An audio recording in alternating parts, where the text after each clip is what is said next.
میں ایک دفعہ گجرانوالہ گیا، وہ گجرانوالہ میں انہوں نے ایک مدرسہ بنایا تھا، اس کا نام مدرسہ جعفریہ مشہور ہے، ابھی بھی ہے. تو وہاں پہ لوگوں نے مجھے بتایا، کہنے لگے کہ مفتی صاحب بڑے ملنگ آدمی تھے، بڑے فقیر آدمی تھے. کہنے لگے ایک دن آئے، رات کو آئے تو کہیں سے مجلس وغیرہ پڑھ کے تو بڑے بخار میں تپ رہے تھے. کہنے لگے بس کہا میں فوراً لیٹوں گا. لیٹ گئے، صبح کو اٹھے، عبادات وغیرہ کی، تو کہنے لگے بخار ختم نہیں ہو رہا تھا. تو کہنے لگے کہ مجھے گولی لا کے دو، میں گولی کھاؤں بخار کے لیے. تو کہنے لگے بالکل تپی ہوئی حالت ان کی بخار میں، اور بہت ہی خطرناک قسم کے بخار چڑھا ہوا تھا. کہنے لگے گولیاں لا کے دیں ان کو.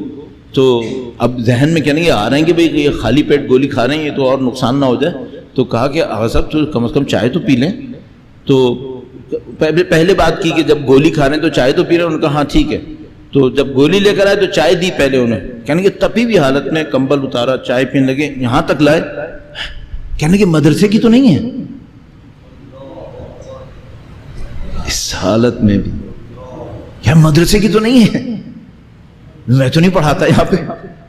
میرے پیسے سے لے کر آئے ہو؟ کس کے پیسے سے لے کر آئے ہو؟ اس طرح کے ملنگ آدمی تھے، اس طرح کے عجیب ان کی طبیعت تھی. اور یہ کوئی نہج البلاغہ کا ترجمہ کرے، یہ اس وجہ سے نہیں کر رہا ہے کہ اس کو عربی اچھی آتی ہے، یہ اس لیے نہیں کر رہا ہے.